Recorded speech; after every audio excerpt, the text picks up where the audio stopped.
So what's going on, man? What the fuck's going on out there? How's school?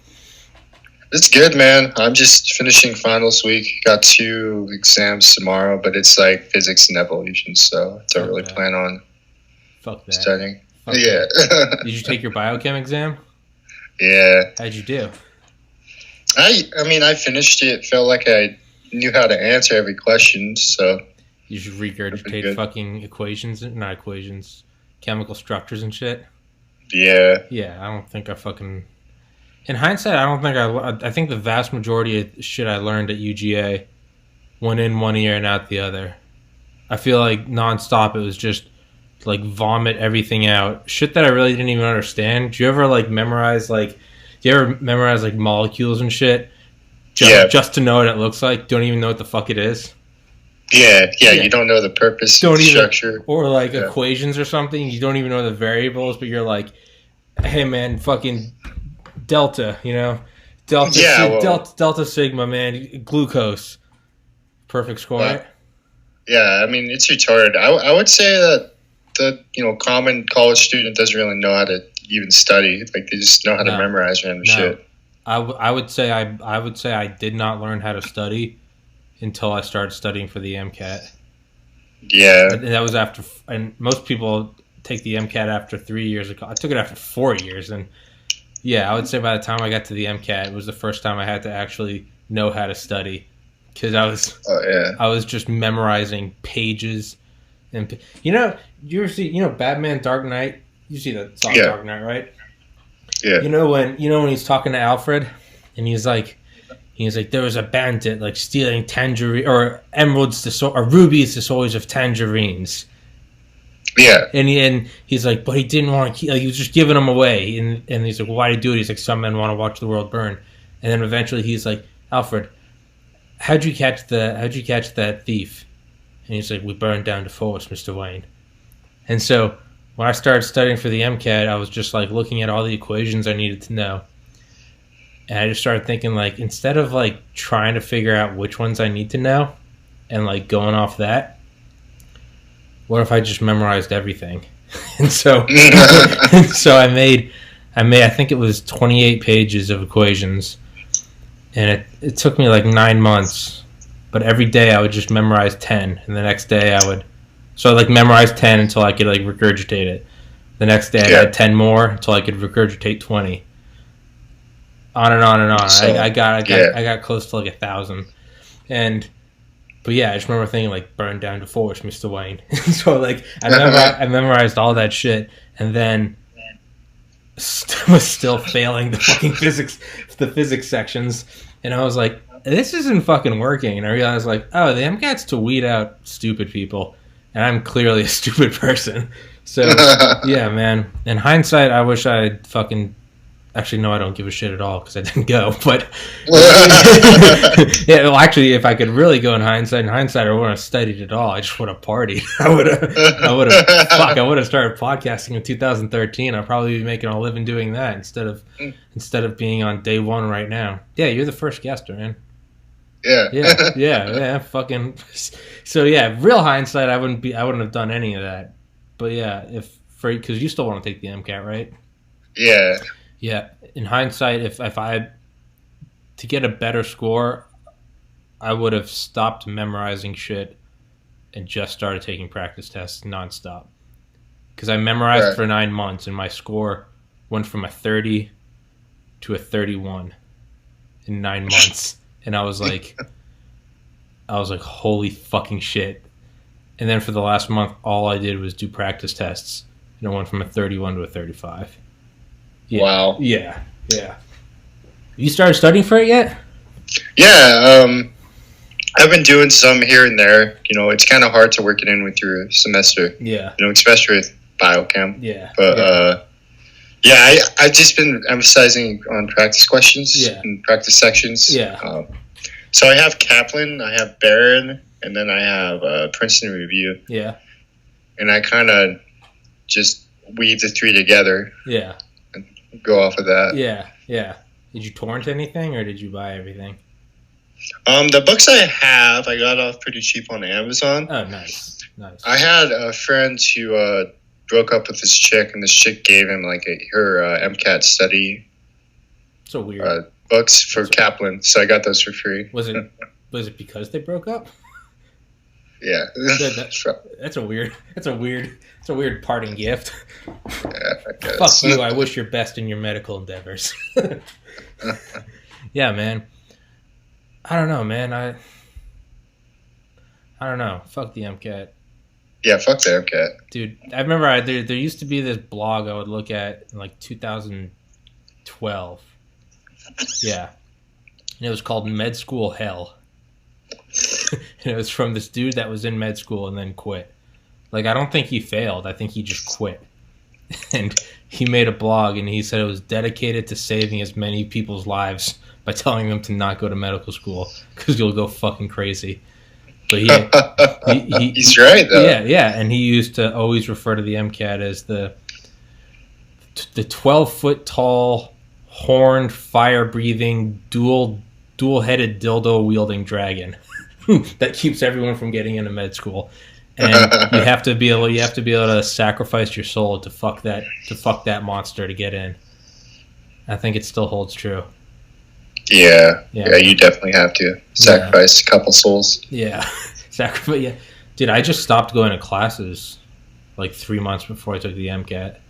Really? Well, yeah, was I taking biochemistry that semester? I think I was. I was taking biochemistry. I was. Physics 2. And I don't remember what else. I think calculus. And yeah, my test scores weren't going up. My practice test scores were not going up. And I remember, it was like March. And I was like, hold on. Like, I had like a pretty good GPA at that point. And I was like, whether or not I get an A or a B in these classes probably isn't going to shift my GPA a whole lot. As long as I don't fail it. Like, yeah. And I was like, but these 3 months could dramatically change my MCAT score, which I feel like is, I was like, I could either apply with like a 3.8 and do poor on the MCAT, or apply with like a 3.75 and potentially ace it. So I just stopped going to class. I remember professors were like, "Is everything okay? Like, this is very unusual of you." Like I failed like the last exams and everything, but dude, I went fucking crazy. I remember I was on like a weird 26-hour schedule. I put my mattress over my window so I didn't know what time it was. Yeah, man, my roommates were worried for me. Going insane, dude. Yeah, dude. Fuck that. Is that still your end goal? Med school? Yeah. You don't want to do research anymore? No, that kind of, I kind of got stirred away from that. I think the biggest thing that made me not want to go to graduate school is the people that generally go to graduate school. They're not the best socially, and I love people. Yeah. I want to go into medicine because of that. Yeah. So I figured I'd rather go into a field where, I'm helping people. Yeah. Making their lives better.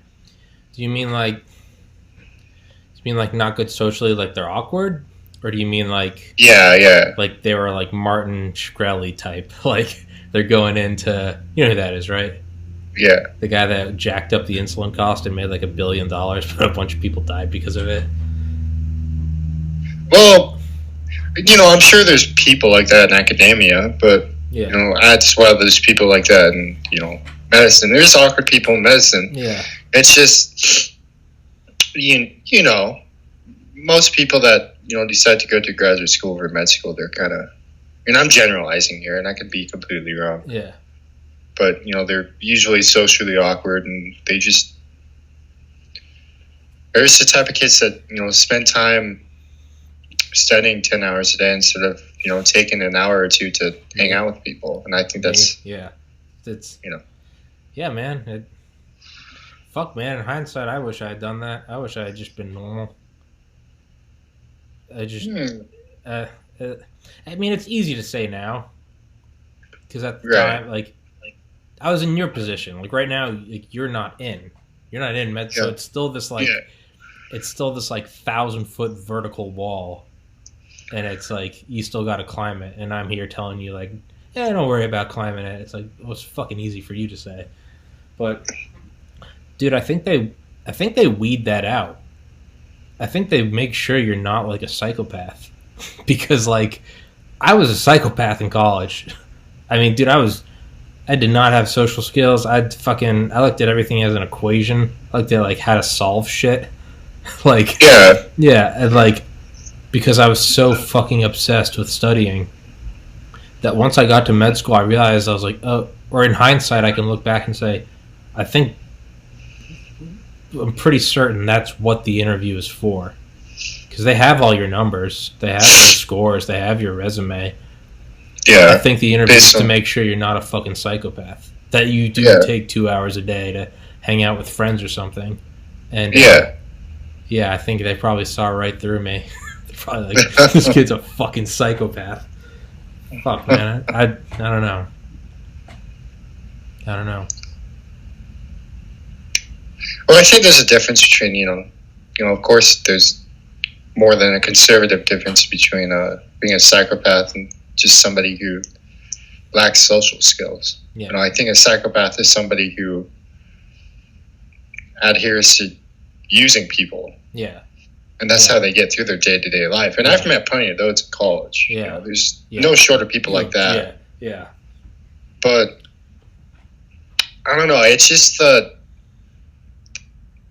whole attitude or atmosphere of academia that pushes me towards medicine. And if it's not, med school per se, I still go into like podiatry. I've been looking into, Do what? Actually, my dad with his neuropathy. Oh shit. His podiatrist did a really good job of helping him with that. Yeah. We thought he was going to lose his foot. The orthopedic, surgeon said we should just cut it off. Holy but shit. the podiatrist said no, we could do this, and my dad listened to him, and things worked out. Yeah. Which is really cool. Fuck, man. Yeah. Yeah.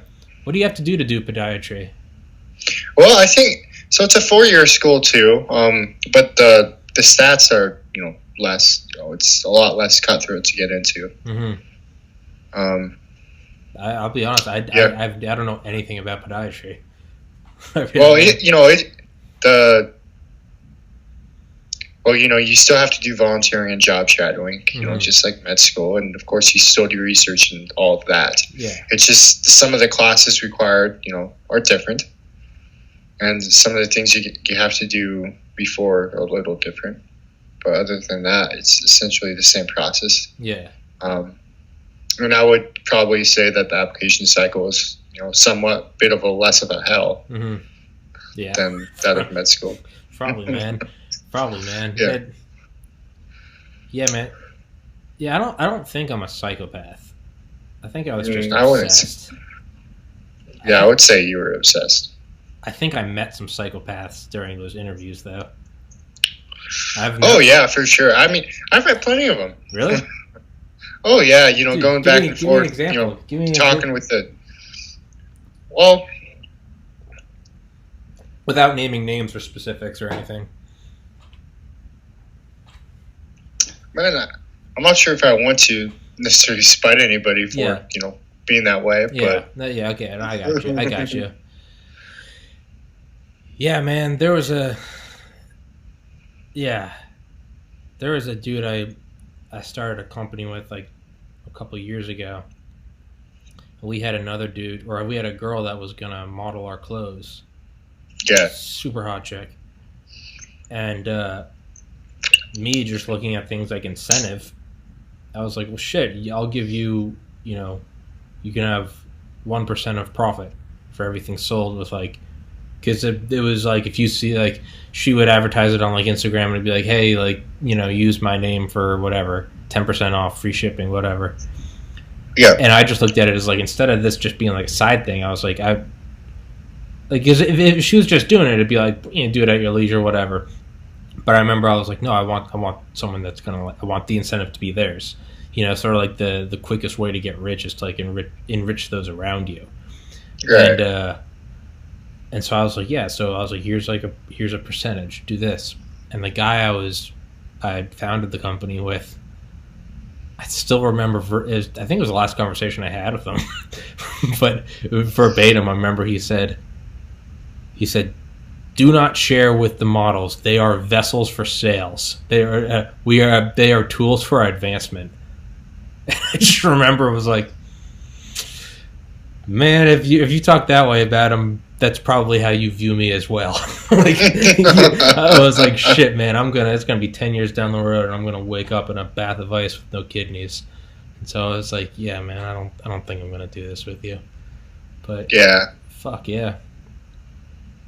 Yeah, I mean, I had one person who obviously, I met him in a math class, and obviously, they only wanted to be friends because, I was that weird kid that sat in the front row that knew all the answers. Yeah. In hindsight, I looked like I studied all day, but, in reality, I probably, chill and smoke with my friends more than I study. Yeah, you're just one of those savants. Yeah. Yeah, I would say I probably am. Yeah, I don't know, man. I used to struggle socially, but now I kind of really, put a lot of effort into that area of my life. But yeah. Anyways, yeah, I've met quite a few psychopaths, and it was funny. I was watching a video from Jordan Peterson the other day. Yeah. And man, it's so hard for me to talk intelligently right now. I was so fucking high last night. God. No, dude, I know how it feels. You wake up the next morning and it's like, hey, man, like, you want to go get a bite to eat? And you're like, well, do we take a car first? And it's like, what? Dude, I know exactly what you're talking about. There was like, people are like, there's no hangover from weed. And it's like, bull fucking shit. The next day is literally like, okay. All right. That's exactly how the next day is. Yeah, man. No, I get you, dude. Don't apologize. I know that feeling. Yeah. But I was watching a video, and I think it was Jordan Peterson talking about working with psychopaths back when he worked at a prison. And he said you couldn't tell them from normal people. But he said it was like you would do those group sessions with them.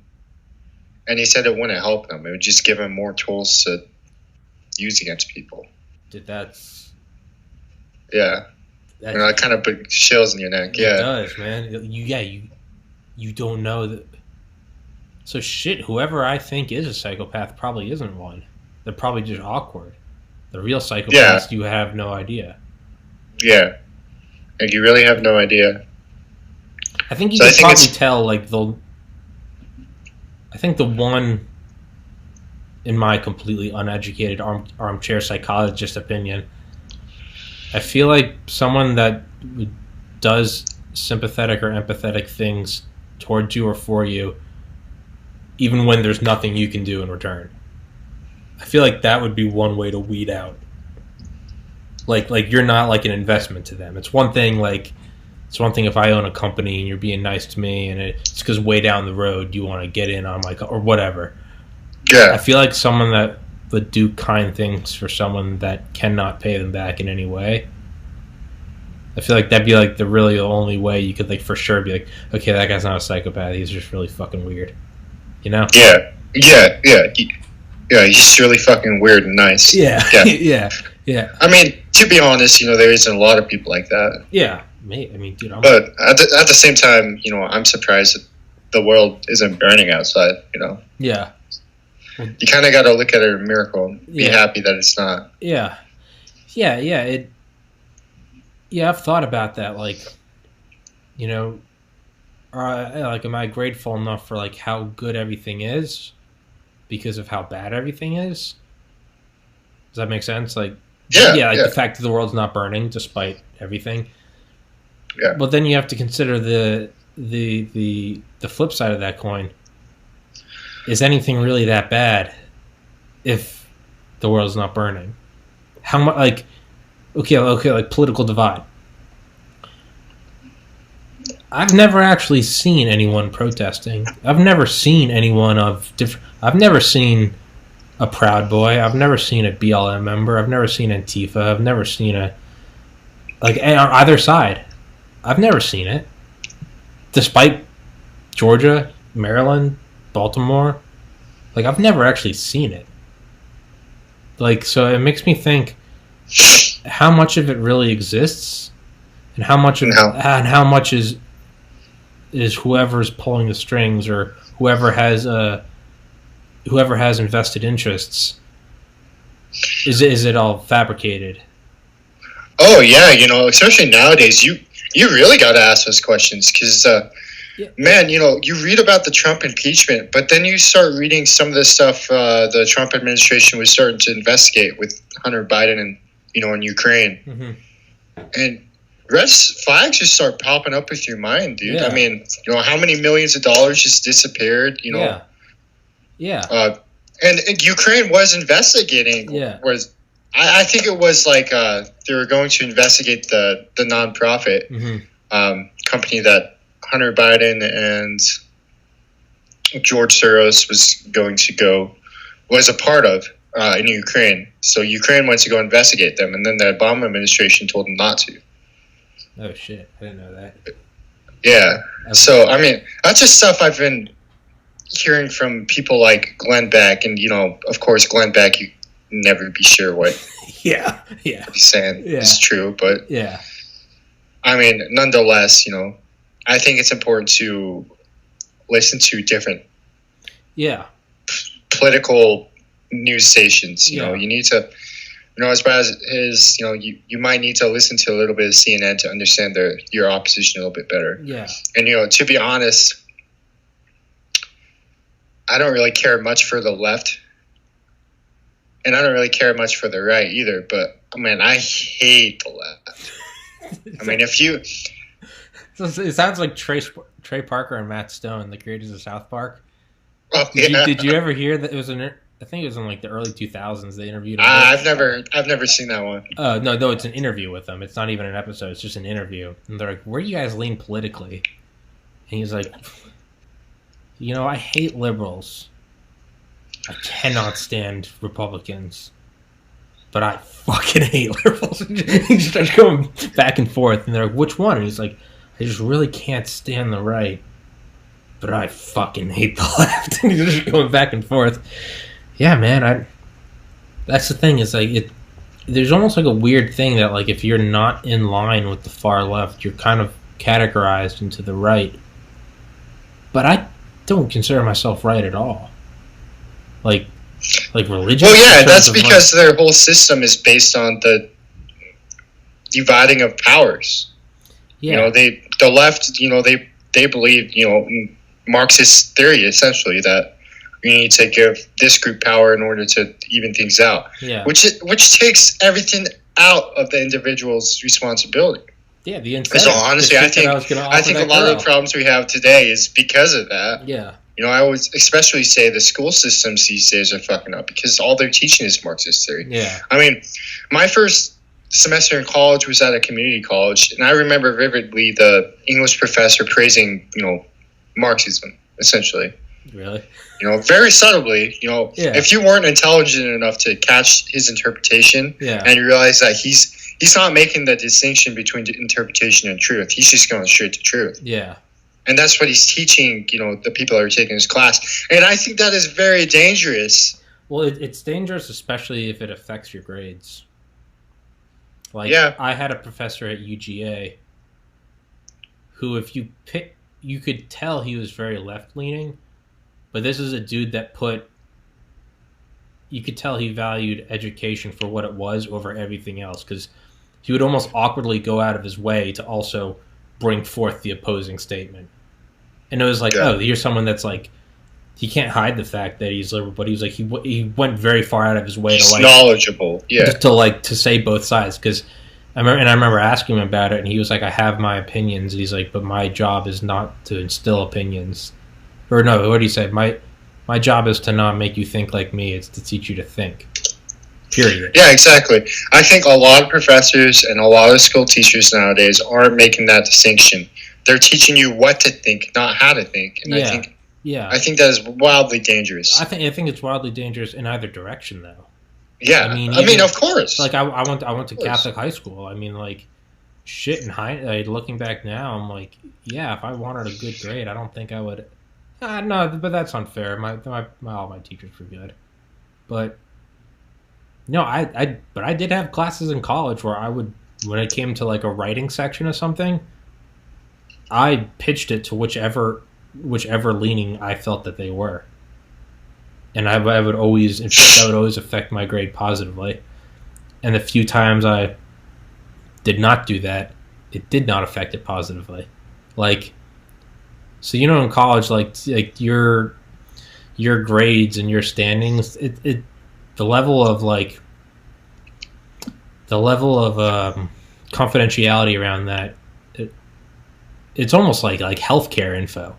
Like you're not, no one else is allowed to know your grades. Right. It's literally the professor will call you up, pull a piece of paper, that's your grade. Like, no one's supposed to know. Great.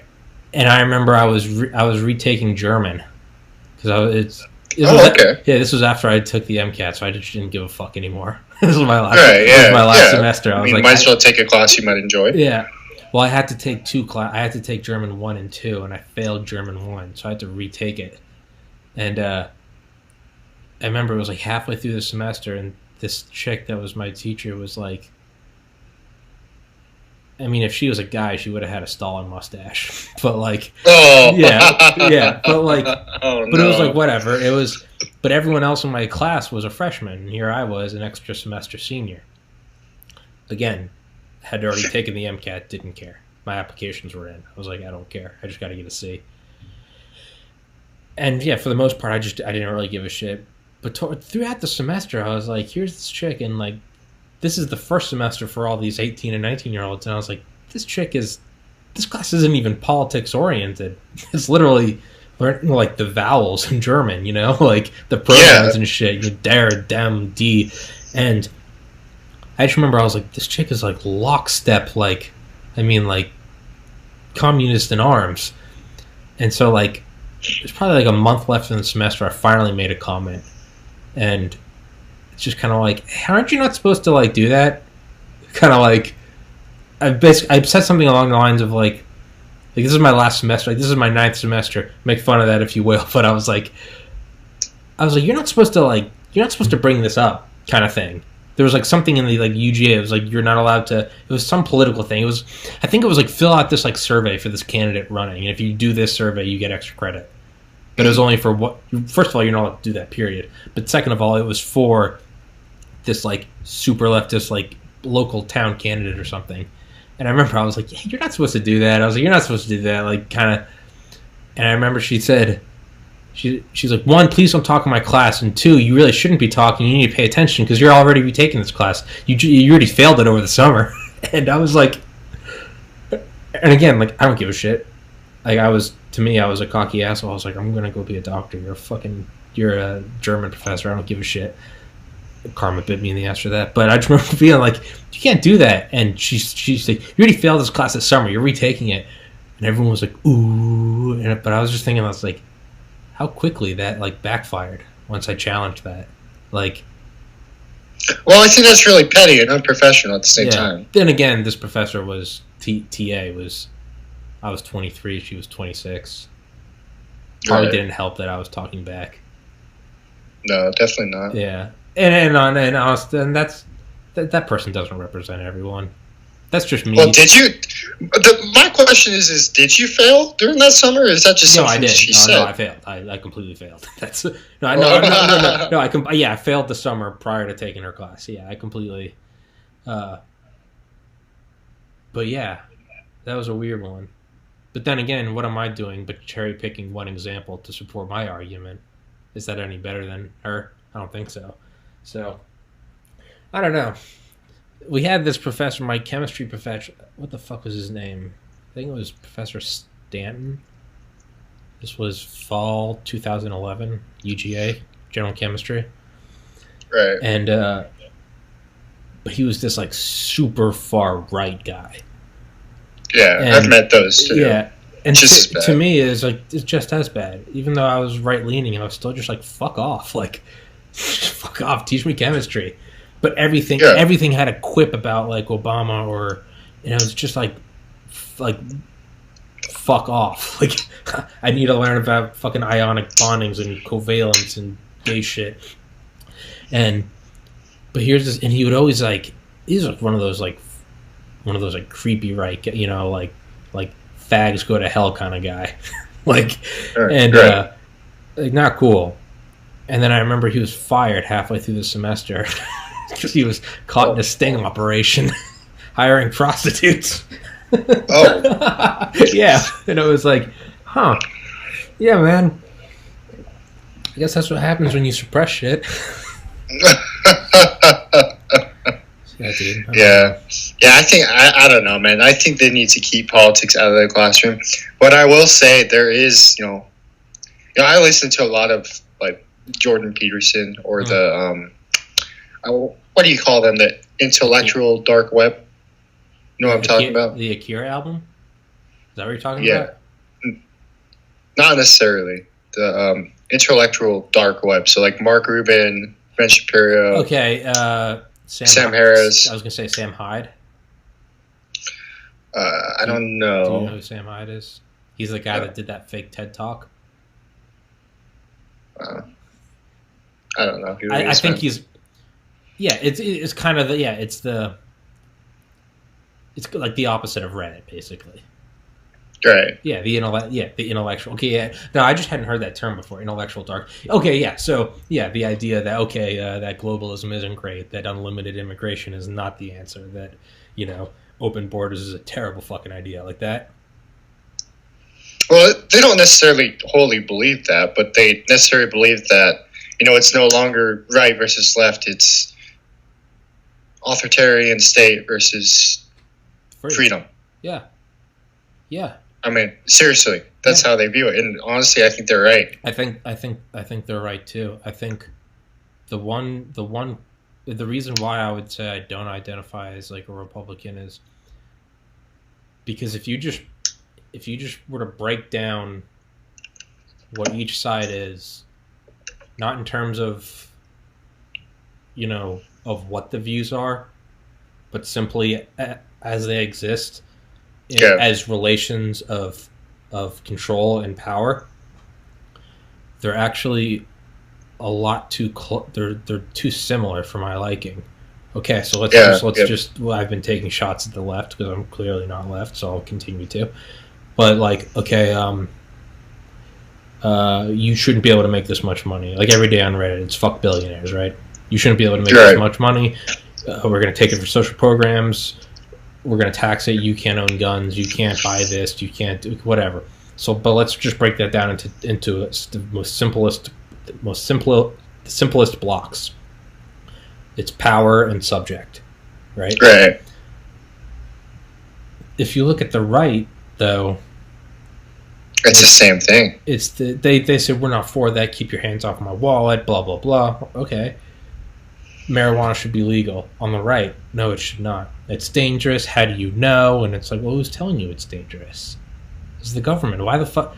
The same side that champions, the same side that uses the quote when the government tells you don't need an AR-15, that's when you need an AR-15. Yeah. Or a government big enough to give you everything is a government big enough to take everything away.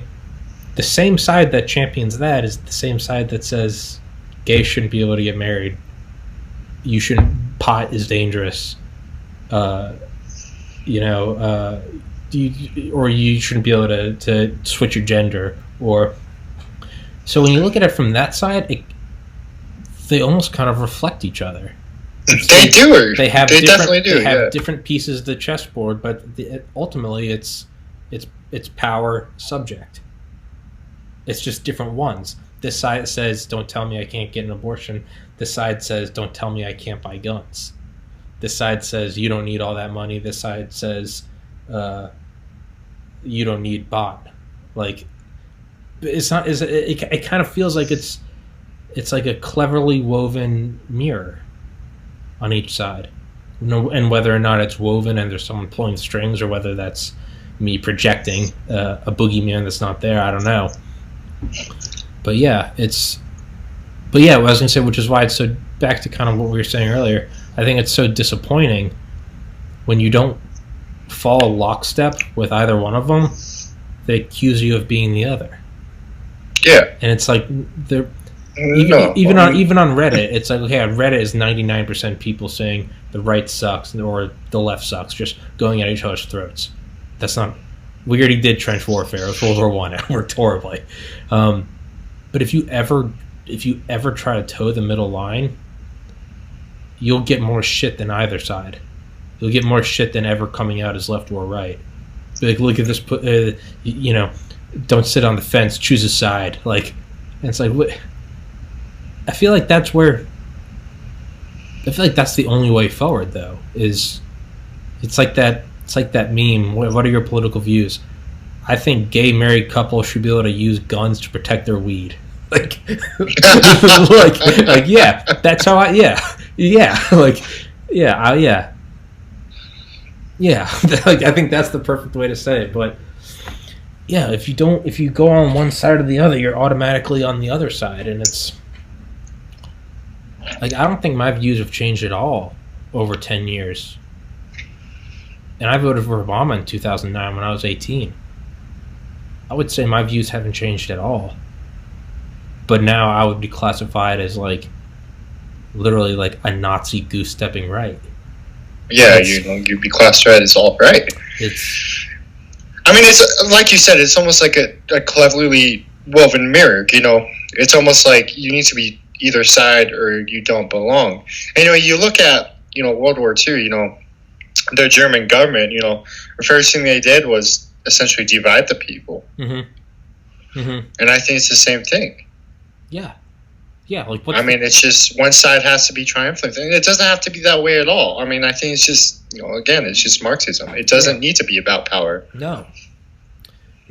And which begs the question, like, is there a shadowy group? And not to immediately jump into an Illuminati hole. But I think there is. I 100% believe there's a.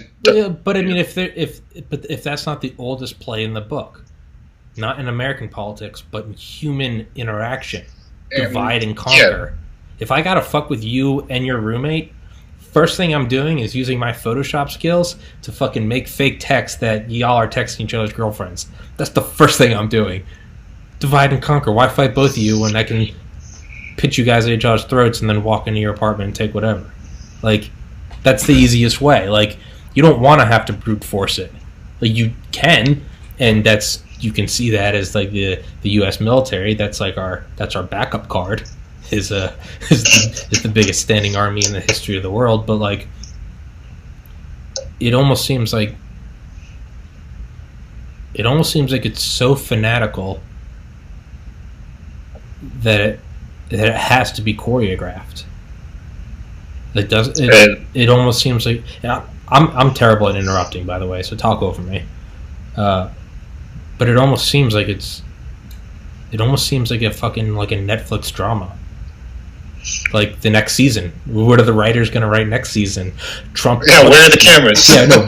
What's Trump doing in 2020? Like, find out next season. Like, tune in this week. What happens with Ukraine? Nothing happened. But next season, what's coming on? And then you have all these characters. You have Beto saying he's taking the guns, and then you have Trump saying grab him by the pussy. And it's just like, at a certain point, doesn't it almost seem like it's written? It's well choreographed. Yeah. That's the reason I don't trust just one news station. You kind of have to listen to a bunch of different ones just to get the whole picture. Yeah. And I feel like if you don't do that, then you get trapped in that entanglement of one single thought. Yeah. Of, abortions are bad. Well, why are abortions bad? Well, God said so. But, Mary down the road might not believe in God. It's up to her. And I think that as a society, we should push individual responsibility, and I think we'd be a lot better off that instead of this group power responsibility concept that I can't even comprehend. It doesn't make any sense. It doesn't make any sense to me, but everybody else seems to be so well indulged into it. Well, which poses the question that I brought up earlier. Is everyone else into it? Or are we made to believe that everyone is into it? You look at the news and they say, well, everyone else is for this, pro-globalism agenda. And it's like, fuck, am I just like a black sheep standing out? Or does no one really believe it? but everyone thinks everyone else does. It's like I go to each one of you. It's like, have you ever been like interrogated by the police? I did some really stupid shit my sophomore year of college, and I ended up in a police station. But like, I remember the first thing they said was, so it was like me and my friend, and we went in, and so we had broken into a neighboring frat house. Did I ever tell you about that? No. Where's statutes of limitations? How long? 7 years for Okay, well, misdemeanors. Okay, for misdemeanors. What about felonies? I don't really know, man. Okay, I don't keep track of that stuff. Okay, well, me and a friend got really fucked up. I think it was New Year's Eve, 2010, going into 11. And this is a whole story for another time that I'm not going to tell right now. But we basically broke into a neighboring frat house, or like our rival, and kind of like stole and burned everything they owned, kind of thing. And like police showed up the next day and were like fingerprinting and shit. But like, so I remember, but they brought us into like, so like we went in, and like we had friends whose dads were lawyers, and they called us and they were like, don't say anything, just do not say anything at all. And we went in, and I'm getting off track, but the first thing the police did was say like, hey, your buddy said it was you. You know, he just confessed to everything. Is that true, or is it? It makes me think like there's a roundabout way of saying like, is everyone so devoted to a globalist idea, or is that just the media saying everyone is into it? Well, is it the government saying everybody's into it? Yeah, I would say that they're one and the same. I would. Yeah. And I don't think that's fucking. It's not distinguishable. Yeah, who's the Operation? You know what Operation Mockingbird is, right? No. Okay. Well, Operation Mockingbird was something from the CIA that they wanted to embed agents in every major news outlet starting in the 50s. So they could sway and kill. They could sway stories that came out and kill stories before they came out. Right?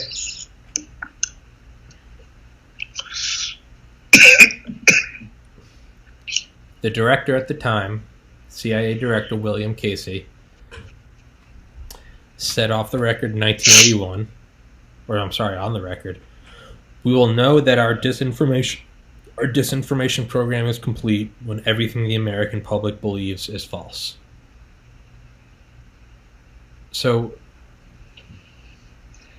that was in 1981, and the operation started in the 50s. That there's no way that shit's ever stopped. No, it hasn't stopped. It's like, you know, it's like us meddling in like other nations and like, you know, and fabricating coup d'etats and shit. We know we've been doing it since the 50s, and then like, but the declassifications stop around like the 90s. You know, and every year that goes by, some shit, however, you know, 30 years ago now gets declassified or whatever. But so there's this like black wall of memory that starts in like 1990, and it's like, really? So we're looking at 1950 through 1990, and every year we're doing mischievous shit, and now it's all classified up to that point. And next year, 1990 will be whatever. It's like it doesn't take two brain cells to extrapolate that it's still going on, right? Right. So yeah, you look at stuff like that, and it's like, all right, this was declassified in 1980, and it's like, but for 30 years it was classified, which makes you think there's no way that in 30 years we're going to find out about what was declassified. What's, you know, they're going to declassify shit now, from 2019 or in 50 years or in 80 years. I mean, which makes I don't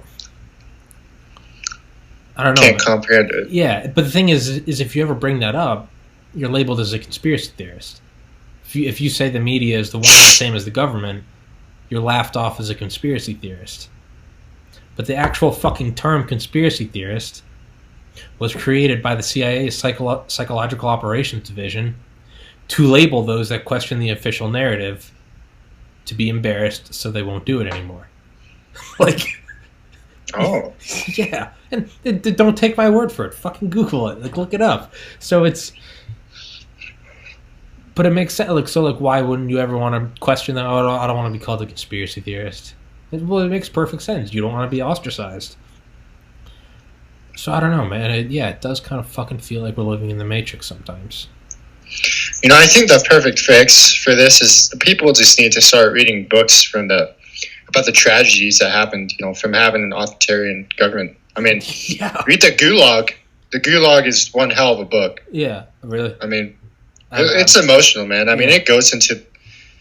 I mean, I felt like if every, I feel like in order to really comprehend the book, you probably need to be at least high school. So I would say if every high schooler in the United States read that book, I think that our problem of left versus right would disappear overnight. Mm-hmm. Mm-hmm. I think people would gain a better understanding of, yes, we need to focus on the individual as a society instead of groups. Mm-hmm. Because groups have already been tried, and it did not work. I mean, how many million people have died in Russia and China? Between 1900 and 2000, estimated between 95 million and 148 million. Between 1900 and 2000 from communist regimes. But even that, here's a little experiment for you to do. Post that anywhere on Reddit and watch how quickly it gets destroyed. Downvoted, banned. And the thing is, it's not like an unpopular opinion. It's fucking statistics. Yeah, it's a fact. It's like whether or not you believe in man-made climate change. I'm not going to open that can of worms. Whether or not you believe in it, the fact of the matter is no one denies that like the temperature is going up and it's going down. Like it's getting more dramatic. Whether you believe that's from humans, whether you believe it's from sun cycles, whether you believe it's God punishing us for letting gays marry, whatever. Whatever you believe the cause, one thing no one denies is that you look at the statistics, right? Summers are getting hotter every year.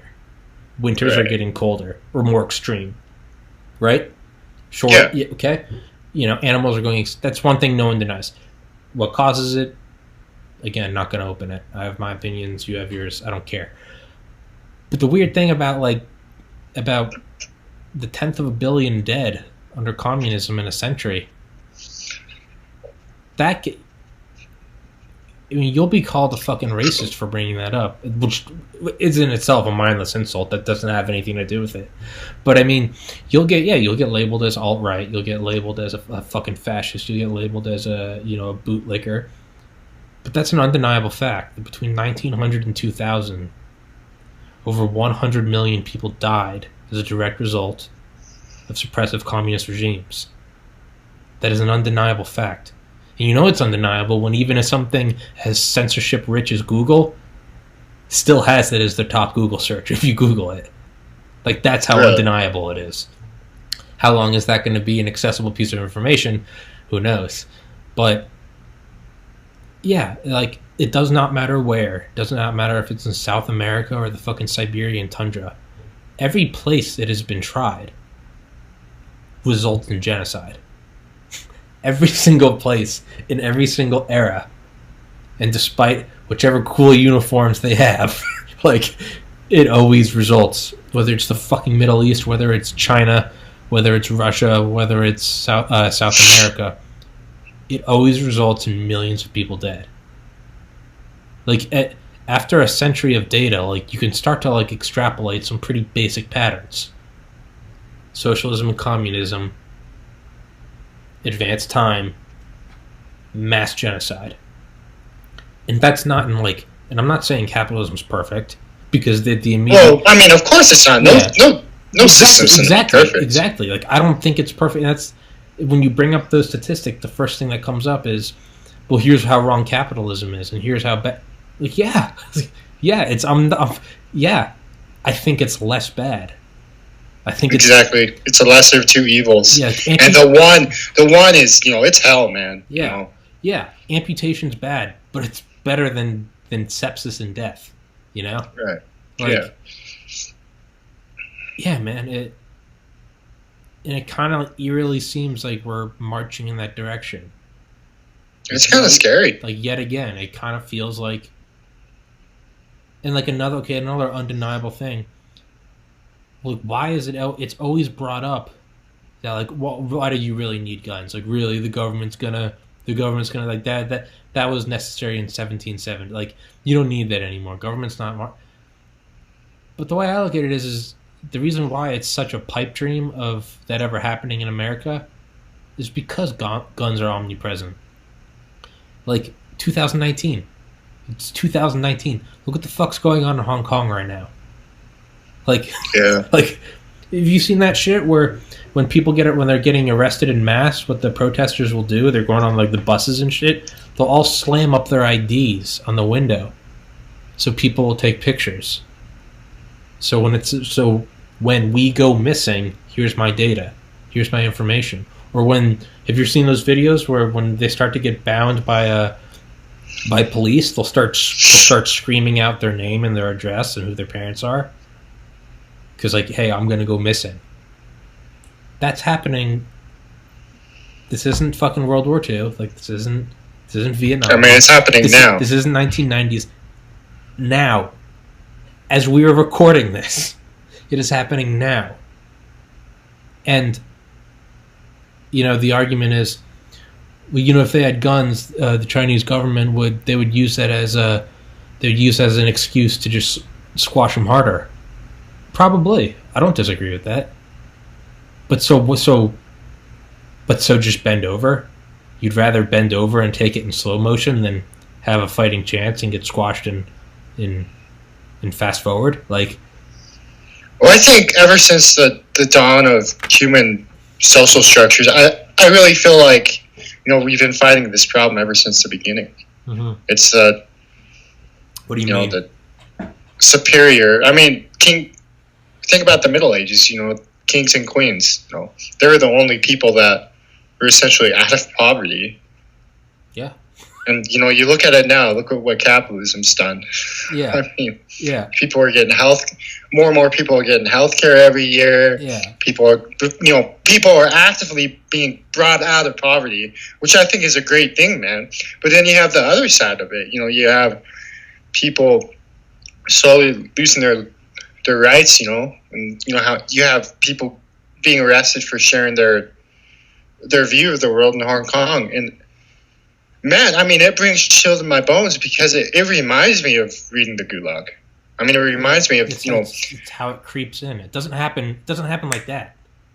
I mean, Stalin was I mean, the Soviet system was just, the Gulag system itself was insane. I mean, I think it was like, if you would randomly get arrested and they would say you would commit this crime, and they would have this other person come in saying you committed the crime, and that person will be threatened and said, if you don't do this, then you're going to Gulag. Yeah. And so essentially everything was just made up. Yeah. But nobody thought to question it. Yeah. And that's the crazy thing, man. I mean, how do you get such a big country like, the Russia to fall into that order section? That order. That's crazy. Well, I think I think the answer is you do it very slowly. Well, yeah, and I think it's all the same path. I think it's you slowly start taking away their rights. Or you say, oh, well, we're going to do this. This is going to protect you. I mean, I think that's essentially what the Soviets said. They said, oh, it's the rich and the educated fault. So what did they do? They took all the doctors and lawyers. They sent them to the Gulag or they killed them. Yeah. Yeah. I mean, I think we're slowly stepping in that way. Oh, this doctor's making $200,000 a year. He shouldn't be doing that because Bob over here isn't. Well, Josie, she has 2 kids. She had one when she was 16, the other when she was 19. Doesn't have a husband, and she's living in poverty. But the thing is it's not that she's the victim of some power grappling doctor. It's that as an individual, she didn't make the choices that put her in a better situation. And that's hard when you are born in poverty and whatnot. There's no shit. I mean, that's a horrible life to live, but that doesn't mean it can be better. Yeah. And essentially, I think what some of the people are saying against his argument nowadays is essentially what Jordan Peterson said in his one book, 12 Rules for Life, that you need to make it a tragedy, not hell. Mm-hmm. And I think by blaming it on other people or blaming your mishaps on other people, you're making your life hell. Yeah. Yeah. And I think it's the same thing. I think, you slowly just get people to weave away from this concept of individual responsibility. And I think that's the way that, throughout human history, I think that's the way that tyrannous societies have been created. Well, it's like that, who's Alexander, is that his first name? Tocqueville? What was his quote? It said, I could be butchering this. Democracy will fail when... Good man stop. No. That's a good one, but it's not. Democracy will fail when the public can be bribed with the public's money. Yeah, exactly. Or it's I remember that one. So Bloomberg. So it's not like I think I've established that I'm pretty far right, but I'll stick up for Bloomberg. It was pretty far left. Is that correct? Yeah, he's pretty far left. I've if you can't tell, I've tried very hard for the last month or so to completely unplug from everything. Unplug from all political. I've tried to. I don't blame you. I'll bring you some peace. I've tried to let the storm in my mind settle, but Elizabeth Warren said that. So here's Bloomberg's coming in and he's gonna buy his spot in the election. That's bribery. Is promising to forgive student debt or promising universal health care, how the fuck is that any less of a bribery? Well, I think the crazy thing about that is the reason that healthcare and fucking college is so expensive is because of the government. I mean, there's no denying that. Mm-hmm. I mean, absolutely. I mean, when you tell somebody that you're going to pay for their college, the college is, of course, just going to raise their prices. It's like no bid contracts for defense industries. When it's 1960 and you're the only one that can launch a National Reconnaissance Office satellite into space, fucking name your price, bud. We don't have the space shuttle anymore. We're using Russian Soyuz rockets to get to space. Isn't it convenient that they now charge us $80 million per seat per flight? Hey, they got the fucking market cornered.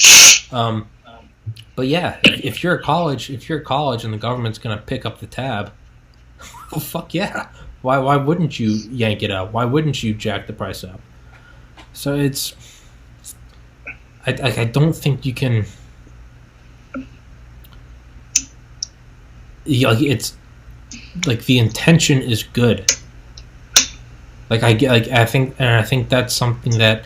If you're not for these super gratuitous social programs, again, you're immediately labeled as this fucking heartless Nazi. But it's not that I don't think that those things come from the right place. It's that you're punishing the wrong people, if there's anyone to punish. But it's like, it's like doctors making less under the PPACA, Obamacare, Patient Protection and Affordable Care Act. They were going to make less, as well as also have a 1% tax levied on them. But so you're going to tax the doctors because healthcare costs too much. That's as ridiculous as cutting soldiers' salaries because the Iraq War is costing too much, or cutting firefighter salaries because there's more forest fires and it's costing an arm and a leg. You're biting the hand that feeds you. Doctors are not only. I'm not even going to get into fucking they earn it. I mean, Jesus Christ, I only know how hard it is to get in. I don't know what it's actually even like in med school or what it's actually even like in residency. Yeah. But to charge them, to tax them, or to penalize them, they're just going to leave. they're just going to leave the fucking country. They're just going to go somewhere else, and then you're not going to have any fucking healthcare. So it's, I don't know, man. It's sticky. I mean, it's a stupid game for sure. Yeah, it's. What do you think about the idea that all conflict and suffering arises from? You gotta piss? Huh? You look like you gotta piss. No. Oh. I thought you were like, I'm just kind of wiggling around. The heat is on, and it's not exactly cold outside. So. Oh, I'm sorry. It's okay. I'm trying not to block your face. I have my own little. No one needs to see my ugly face. It's the idea that all conflict and suffering arises from competition for resources. That none of this would exist, no problem would exist, no power structure would be able to divide us if there was unlimited resources.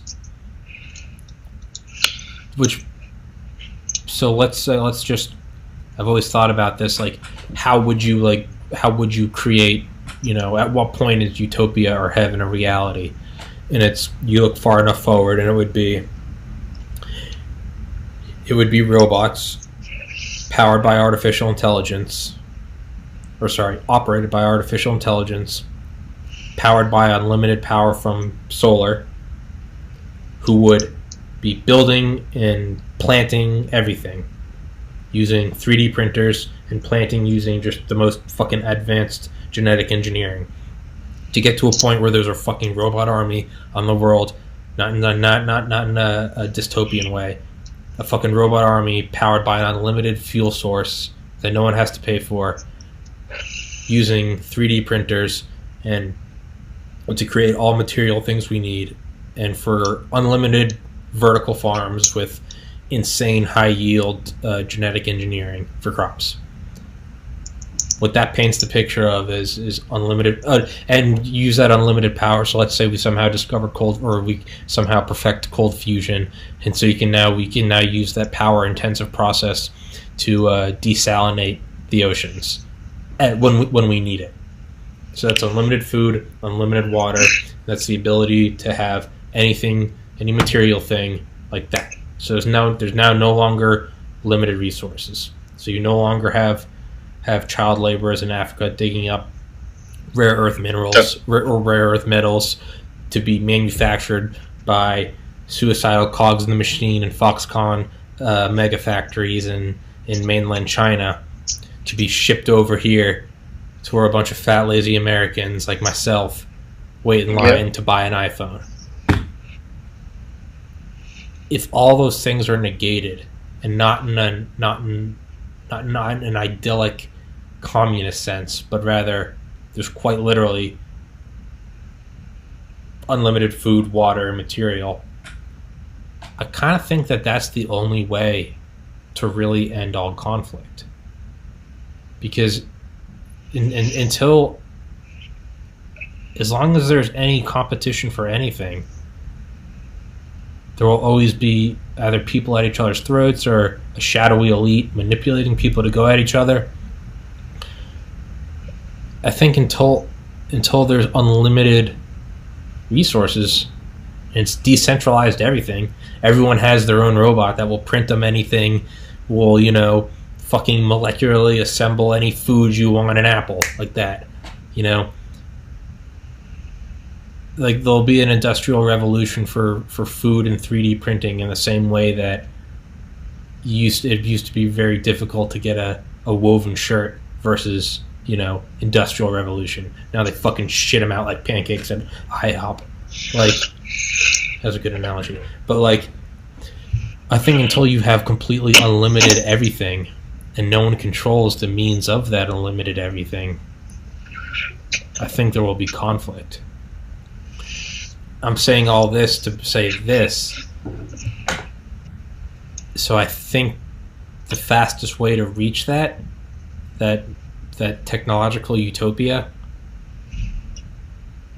is, I think capitalism is the quickest way to it. I think on a long enough timeline you'll get to it, I think capitalism's the quickest way to it, and it's like you got a splinter. Do you want me to pull it out slowly, or do you want me to yank it out? It's like either way, it's gonna fucking suck. But don't you want the quicker one? That's I don't know what the fuck I'm talking about. I'm going on a I kind of think that human suffering and chaos ultimately arise from us. And, I think that's why the looking at the world as an individual is so important, because only we can control it. And so I think that all human suffering is essentially caused by humans because we're imperfect. And I think that looking at it in terms of limited resources is kind of a dangerous fantasy to have. I think that looking at what the world, well, I won't say that, but I would say that realistically, I'm interested in having my idea challenged. Like, please, shit on it. Well, I need to think about what I need to say here. I think you're coming at it from, if I may, unlimited everything will alleviate a lot of problems, but ultimately, like, there will always be like existential suffering, or like your own outlook on shit. Yeah, I mean, there will always be, and that's just because that's how our reality is made. Yeah, that's a non-negotiable part. And I think that's, essentially what the left is doing, is they're pushing, towards a utopia that everybody needs to live in. But it's a utopia where you're forced to be cookie cuttered. Yeah. You need to think like them. You need to breathe like them. And I don't think that's right. I think it's a dangerous fantasy to live by, to think that most of the world's problems is caused solely by limited resources. There's an argument to be made of that, but I just think that's a dangerous way of viewing the world, is what I'm saying. Yeah. I think that you need to understand the capabilities of people in order to understand that problem at a much deeper level. Yeah. I think that a lot of the evil we see nowadays comes from people, but not by limited resources. I mean, we can blame it on limited resources, but where does the accountability go? There's no progress without accountability. And I really think that's probably more of the problem. I would say that, limited resources is a problem. Of course, there's an argument to be made of that. It doesn't matter how positive you are, if you're starving, I think it's personal accountability, because only you can make your situation better. Yeah. And why would the government care about where you are now? And that's the whole point I want to make, is that the government shouldn't be big. Yeah. The people should be big. Yeah. The people's control over the government should be big. Yeah. But not the other way around. And I think it's wildly dangerous to have the other way around, like we do now. Yeah. I think, we're moving towards like a police state. I see that day to day. It's almost like when you get pulled over, you're kind of scared because and you don't know what the fuck's going to happen. And we're white. Like, we're playing it on easy. Like, yeah, I mean, I had driving through Salt Lake City one time. I had a cop pull me over for going too slow. I was going 5 over.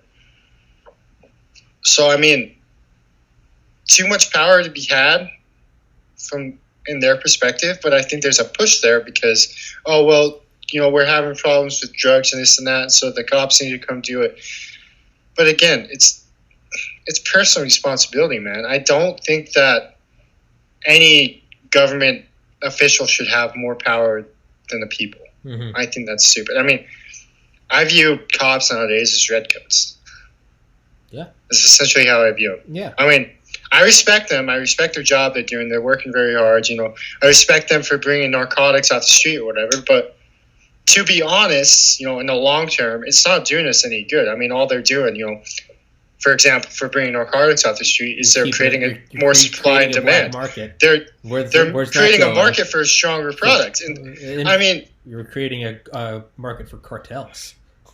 Yeah, and I mean, honestly, I feel like, instead of fighting the war that way, I feel like, maybe we should invest more in some treatment centers to help people get over their addictions. Or, I think the step that the Swedes took back in the 80s when heroin addiction peaked is that they says, okay, it's no longer illegal. We're going to open up these treatment centers and we're going to get people the help they needed. And it was almost like overnight. Their problem with increasing HIV rates, increasing HCV rates, decrease overnight because of the no longer exchanging dirty needles, but also because of people were getting the help they needed, and it wasn't affecting other parts of their lives. Yeah, because of it. You're not hiding it because fuck, it's illegal. Yeah, man. Yeah, and I don't think the cops should be able to tell me that. Well, I don't think the government should be able to tell me that I shouldn't be allowed to smoke this herb because it makes me delusional and it's dangerous. I think that's my personal responsibility that I should be able to make that choice for myself. If I want to get lung cancer from smoking tobacco at the age of 15, that's my choice. Of course, I should be educated against it, and that's the whole point of schools. But that's your free ride. It's it's not the cops, and it's not the government's say. And I don't know. I understand there needs to be rules in society to prevent chaos, but all I'm saying is that our government is too big. It's like what Bill Hicks said. He's like, do you know that he's like, what's the difference between a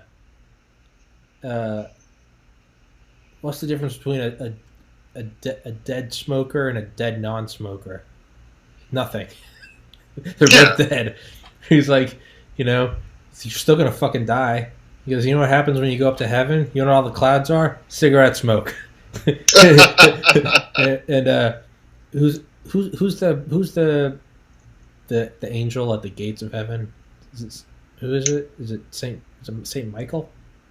I think so. Yeah, I can't remember. Whoever it is, Bill Hicks is like, yeah. What happens is Saint Michael comes up to you and he's smoking a cigarette, and you're like, what the fuck? He's like, yeah. What do you think all this smoke is? It's cigarette smoke. That's why they call it heaven. We're all smoking.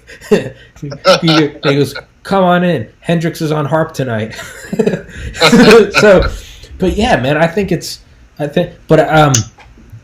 there's also, I think you're allowed to smoke cigarettes and get fucking lung cancer at 15. Twist side, no one's gonna pick up that tab for you when you got to pay that healthcare. Like that's what I believe. I think it's that's your choice. Exactly. I think it's brutally bare, hands off. I think that's how it should be. But so do I. I think if you want to die from fucking obesity or a heroin overdose, I think you're allowed to. And I know that sounds fucking brutal, but like, I think you're allowed to, man. I think that's your fucking freedom. Or it's your freedom to roll the dice and hope not to die. Like, but I think if that shit's made illegal and unattainable, all it's doing is pushing it to an unregulated place where we're all still going to do it. I don't know. I don't have a single fucking friend that I was not getting drunk with before we were 21. But like, seriously, I mean, but I don't think I knew a single person in high school that was not getting drunk before we were 21. Right. But all that led to was us driving to sketchy liquor stores, finding sketchy dudes who would be willing to pay or would be willing to take the cash of a bunch of white suburban kids and go get us a bottle of fucking disgusting brandy or something. Right. We would go drink somewhere where our parents were not, and more often than not, we would drive back, fucking shit canned. And I think it happens regardless. Like, yeah, it happens regardless, exactly. Like okay, with guns, you ban guns, no one's gonna stop. No one's gonna fucking stop. I'm gonna get my shit from a cartel. Same with abortion. Like that. That's why there's the whole trope or the meme of the back alley abortion. You're still gonna get it. Agree with it or not, you're still gonna get it. Whoever wants to get it is gonna get it.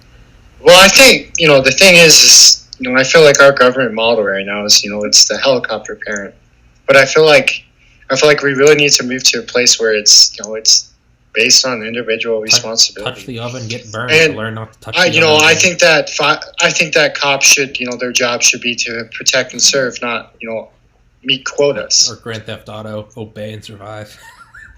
Yeah, exactly. I mean, obey and survive. I mean that that shootout with the UPS driver. Yeah, That was, yeah. I don't understand the circumstances of the situation, but still, that's ridiculous. You're shooting into civilians. Yeah, yeah. You could have.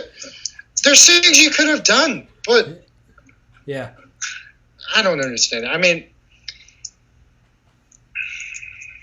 the whole, cop lives matter versus a Black lives matter. I mean, that whole thing, that just drives me nuts because they're essentially saying the same shit on both sides. It's just, I think that all lives matter. I think that, and I don't think it's a racist thing to say that, to say all lives matter. Like it. And then I think prison reform. I think that we don't need to be incarcerating people. We need to help people change. And I think some people aren't allowed out. If you decapitate 30 kids and you've worn their skin as faces, or if you raped a toddler, some people are not allowed out. Sorry. Right. You played the game. You took a shit on the Monopoly board. You're not allowed to play Monopoly anymore. But a lot of it, I'm with you. It's, we're overfilling our prisons with dealers smoking 2 grams of weed. I mean, fucking 20-year-olds who are selling pot. Yeah, I mean, it's just shit, man. I've never been wanting in my life. Have you met a 20-year-old who's had their life together? I haven't. I mean, dude, I'm 29, and I know a handful of people who are banging on all cylinders, and I know 1,000 that are not. I know a handful of people that are married. They're doctors or they're lawyers. They have kids, and they have, at least on the surface, they have it together. But everyone else, no, man. It's. I don't even know. I'm not even gonna pretend to know where the quote comes from, but it's like, dude, go grow up in the ghetto with no future anything. After how many years of working night shifts at Arby's are you gonna go, fuck it, I'll roll the dice, I'll sell coke?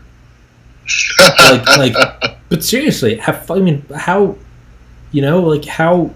How long do you go through that insanity, knowing that you're going to be fucking serving burgers till the day you die? And I don't mean, I'm lazy, I'm not going to work hard, fuck it. I don't mean that. I mean people who legitimately are giving it their all, but there is a certain point that they cannot rise above. They were born into it. They have 3 kids. They live in a shit place. They're paying child support, and they're growing and they're working at fucking Arby's because their mom grew up with 3 kids in a shit environment.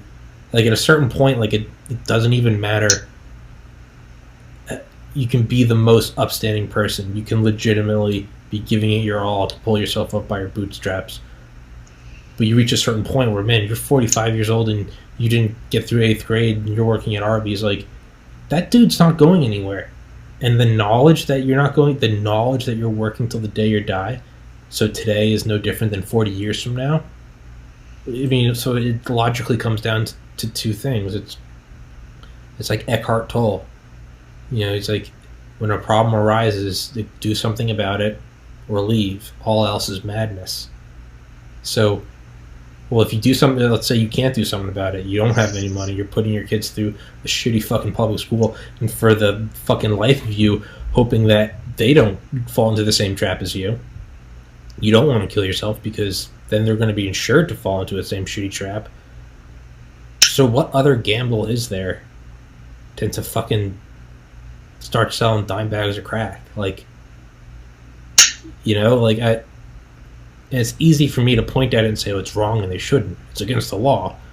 But I'm also white and I've gone to fucking private school my whole life. I've never been faced with anything even remotely that good.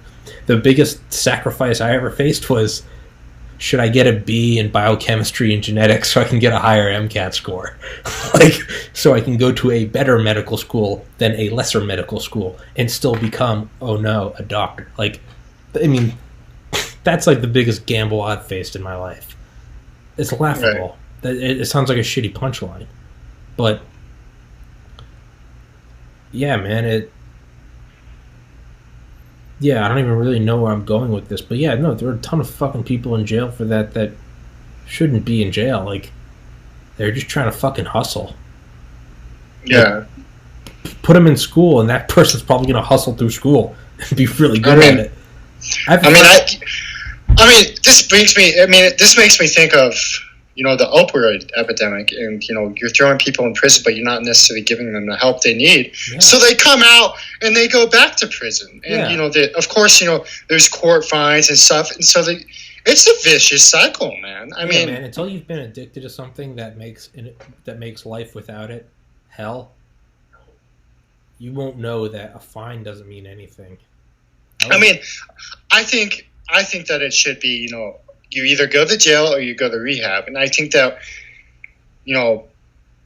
of course, I just ranted about not wanting bigger government programs, but I think, some of the money they spend on, prison systems and, fighting the war on drugs, I think can be spent on opening, rehab centers. Or the 7/10 of $1 trillion we're spending on weapons. Shit, man, take 100th of that.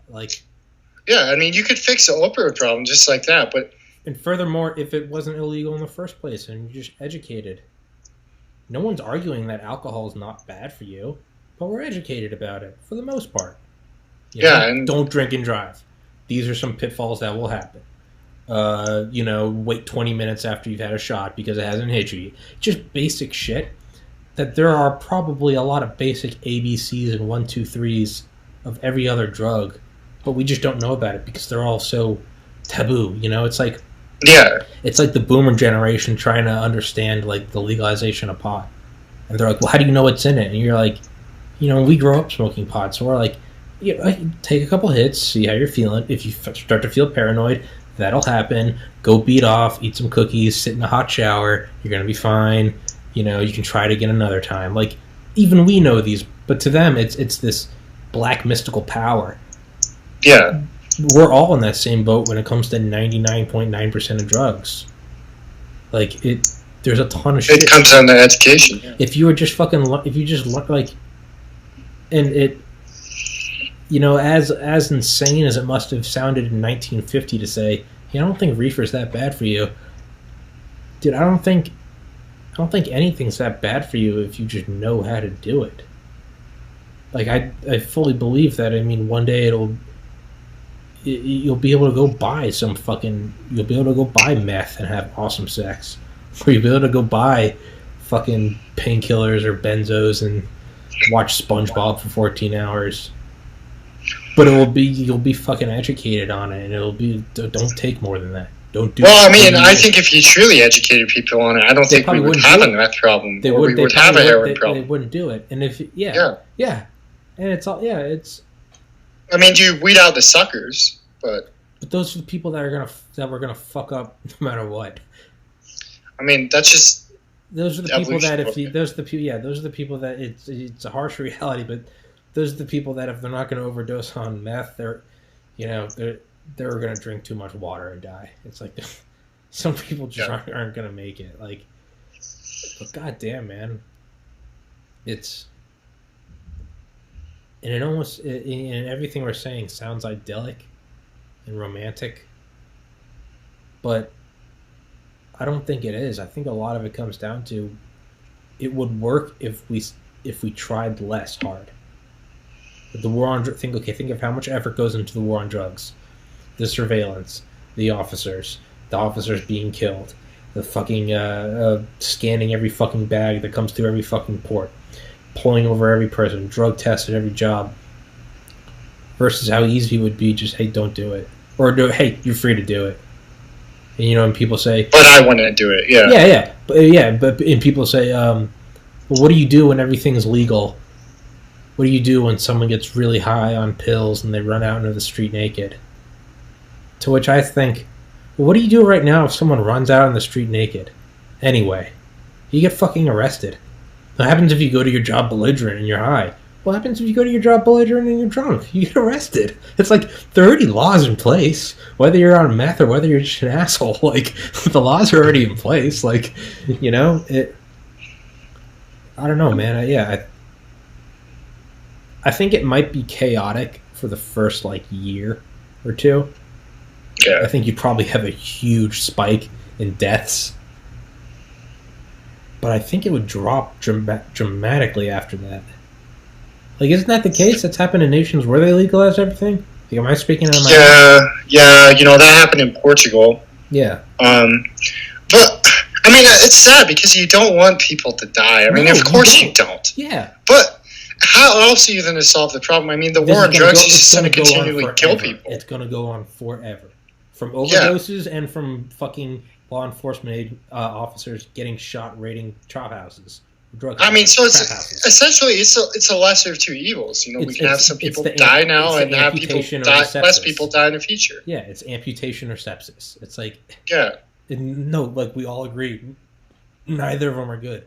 Hey man, like shootings are not good. Anyone that's pro-gun is not going to defend shootings. They're fucking horrible. But the flip side is you get some Hong Kong thing where 1,000 times as many people are die. And then you get some statistic, 100 million dead in a century. Like, I mean, Jesus Christ, dude, Hitler doesn't hold a candle to Stalin or Mao. It's just, yeah. Yeah. I mean, I really think the media, they have a way of portraying everything that, a school shooting is the worst thing that can happen compared to, like, I don't know, the Gulag. I mean, obviously, the Gulag is 100 times worse, but... Yeah, but if you bring that up, then also, so you don't think shooting kids is bad?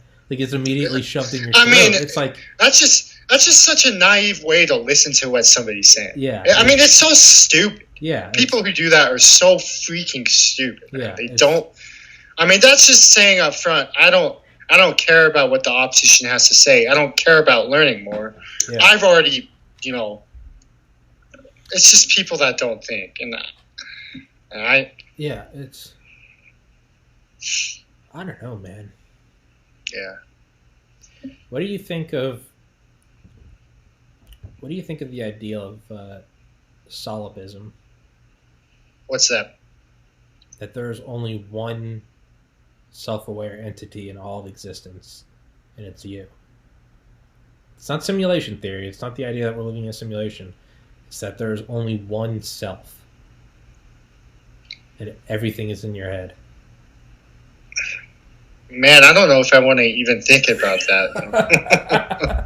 It's going to make me delusional. Well, it makes me think that everything you see in the outside world is a reflection of you.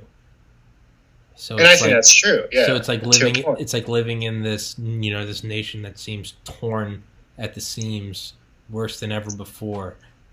Is that just a reflection of my own spiritual shortcomings? My own inability to see both sides of the same coin is manifesting itself as a well, I think that's a neat tool to have, being able to see your self-reflection in public. I mean, I think that helps you become a better person day by day, if that's what you're doing, because we already know that most people don't work towards, self-progression. Yeah, introspection, reflection. Yeah, I mean, but I think it's a very powerful tool to have if you're smart enough to use it. But I don't think that's just a proven fact. I wouldn't say that, the way I view things is just how it is. I think that's the way I view them, and I think that other people have their own way of viewing them. And I think that it's up to me to listen and maybe learn a little bit from their perspective. Yeah. So I've lived in New Hampshire, Arkansas, New Hampshire again, Georgia, Maine, Georgia again, and now Maryland. I've lived in urban areas and I've lived in rural areas. I've lived near cities and I've lived in bumfuck racist time capsules to pre-Civil War eras. Valdosta, Georgia, looking at you. But I know. So I've met so many smart, intelligent, who are not just book smart, but are also good people, who are fucking respectful people. They'll help you out when there's nothing to gain for them. They're people that are wonderful parents. I have friends that I have friends that are doctors now, that are lawyers now, that are police officers, that are upstanding people that I would, I don't want kids, but if I ever have a kid, I'd be like, yes, like if I die, you take care of them. Like, but living in so many areas, north, south, rural, urban, I have all these smart friends and family members who are right down the middle. The smart, respectful ones down to the stupid pieces of shit. You have an equal number left and right. So, that being said, I know too many smart, respectful people that are diehard liberals and that are diehard conservatives. After 29 years, and it's really only been the last year or so of my life that I've looked at it this way, I have to start to wonder, no one side can be correct, because there are these people that I respect and love so much on each side that are just such good people. And that, like, I could take two friends that are doctors and write down this, they're equal in everything, just awesome, stand-up people, respect, love their spouse, would never cheat, never talk behind your back, they'll pick you up at 2 a.m, whatever. But one happens to be a Democrat, one happens to be a Republican. Yeah, it doesn't label them. It's like it doesn't make, like, it can't be, and it's not to say, well, it doesn't make sense. How could they be so stupid and be lit? No, that's the exact thing I'm bringing up.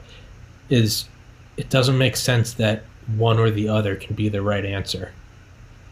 Because a smart, intelligent person, if there was one true answer, they would all gravitate towards that. But the thing is you have too many smart, intelligent, wealthy, respectful people who are on opposite sides of the spectrum. But I'm saying this to reflect on what you said. How much of it is just the way that I see things versus the way you see things. If you grew up in Atlanta and you see a shotgun in the back of someone's truck, you're immediately going to think gang shooting or school shooting. If you go to where my dad grew up in northern New Hampshire, you will not bat an eye at a shotgun in a truck, just like you wouldn't bat an eye at a fucking Sprite bottle. It's because they're all fucking hunting up there. It's whatever. Like, it's just, it's... But if you take someone that's never left that small town and bring them to a city, they're going to look at any attempt at gun control as an authoritarian crackdown, which I admittedly do. But if you grow up in some place where there's school shootings and no one's hunting, and you're in the middle of a suburb or a metropolis, you're probably more inclined to say you really don't need a gun here. Versus if you take that metropolis person and bring them out to some farm or some poor town where they literally do hunt to put meat in the freezer, and they go, you don't need that gun, or you should be a vegan. You're going to be a vegan. You're going to look at them and go, you city slicker pussy, like, get the fuck out of here. But am I even making sense what I'm trying to say? No, I completely understand what you're saying. Environment definitely has a lot of things to do on our perspective. I don't think it's one size fits all. Yeah, I mean, obviously, it's not one size fits all. But at the same time, I do think that there are sharks lurking in both sides of the water. Yeah. And I think we need to be more careful watching that, because I think the deep state is real. Well, I don't think. I don't think that's a point of negotiation. There's an entrenched power structure. Yeah. But that power structure, I mean, maybe it's evil in its intent, but it's not the patriarchy. There is no black and white power structure. Yeah. It's maybe they're aware of what we just talked about. Good people on both sides, and they're just pitting them against each other. You pit. I mean, that's kind of how it seems. Yeah, the divide and conquer. But what's creepy about it is like you don't know who the psychopath is. You don't know he's controlling it. Yeah, a really weird thing about psychopaths is like there's really no middle ground. You have the incompetent psychopath, and they end up in jail because they stabbed someone that wouldn't give them $1. And then you have the psychopath that is very patient, and they become the president or a CEO or a billionaire or a general, top guy at the Pentagon. And because those are the ones that rise to the top, because it's just cutthroat. There's no room for morals. If you want to get to the tippy top, the apex of human power, there's no room for anything short of tactical advancement. But yeah, it's weird. It's you either slip up and drop the mask and end up in jail because you were, decapitating small, like, woodland critters or something, or some weird psychopath shit. Or you end up, like, engineering, like, the 2008 financial crisis. It's just psychopaths with different levels of intelligence. And that's crazy. That's a weird thing because, like... And you don't know, what person is doing it unintentionally and what person is. You don't know the psychopaths from the normal people. Yeah. And furthermore, can good people can we ever remove them from power? Because to remove them from power, to fight someone like that, you gotta fight fire with fire. You can't reason with someone like that. You can't negotiate with someone like that. That's someone that will stab you in the back no matter what. But are good people capable of ruthlessly removing psychopaths from power? So weird. Well, I mean, I think this comes back to, the educating thing. I think you need to educate people that, hey, they need to have, like what Jordan Peterson says, they need to have their room clean before they look at the world. But, yeah, I mean, I think that if you teach people that once you start your career and that essentially you teach people, the difference between good and evil. You teach them that you can either instill bad in the world, and we've already seen plenty of that. We've talked about the 20th century already, or you can instill good, and the choice is up to them. And I really think that as a society, we definitely need more kindness. Mm-hmm. Yeah. And it's just silly because, sometimes it's not even the big thing. Sometimes it's not donating $1 million to the charity. Sometimes it's just holding the door for somebody or, taking back somebody's shopping cart for them. Just, something, just. And it has a multiplier effect because then maybe they go and do something nice for somebody else. When someone does something nice for you, does it not fucking it's like having jumper cables attached to your nipples. Well, I mean, it's the same way it's the same way with bad things. If somebody's mean to you, then you're going to go around and be mean to other people. Someone's an asshole to you, you come home from work, fuck you, I don't want to talk about it, dude. And it's like, you're taking it out on your roommate who's an angel. Versus, someone holds the door for you, or, hey, you cut in, or whatever. Or they just randomly... Yeah, I mean, I think, especially nowadays, we need to do a better job of taking that bad things less personal and saying, hey, this person said this to me, but it shouldn't affect me and it shouldn't make me treat people worse because then they're just living in your head. Not only that, but you can stop the domino effect. Yeah. It's understandable. Yeah, you have the power to do that. It's understandable if you were mean to someone because someone was mean to you. No one's going to fault you for that because we've all been there. Hell, that's probably why any of us are ever mean to someone else, because someone's been mean to us. Versus when someone's really cheery, and it's like, oh, you find out they're in a relation, they just got into a relationship and they're in love, and it's just, it's glowing off of them. But it's like, so no one's gonna fault you for falling as another domino. Well, that guy fucking whatever, that fucked my wife, so I yelled at the mailman who fucking whatever ran a red light, whatever, on and on and on. But man, you have the power to stop that domino effect.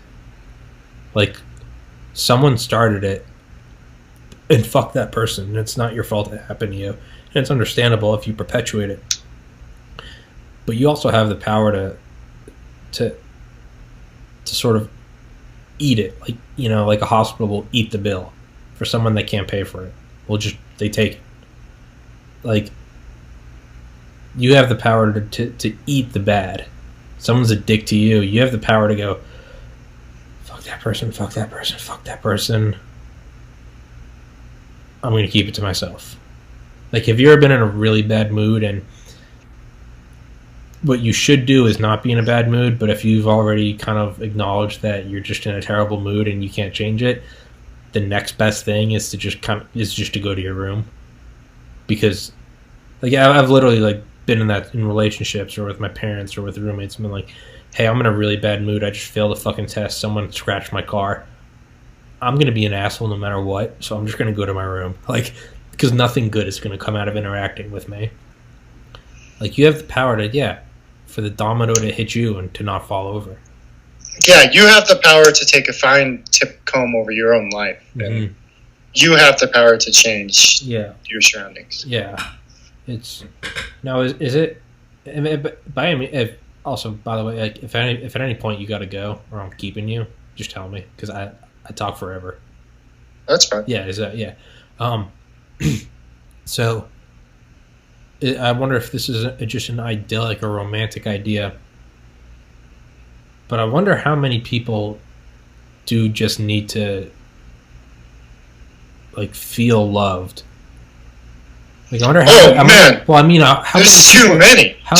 How many people have scaled the corporate ladder and become billionaires and slash all competition and fucking buy off politicians? But I mean, how much of that is really just, again, armchair psychologist? Not that I have any fucking idea what I'm talking about.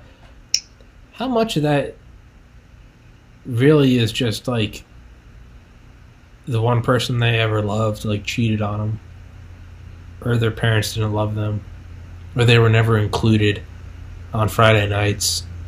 Like, how much of that really is just this exponential wave or a snowball that just grows into an avalanche? Like, I wonder how many people just kind of need to feel love. And it's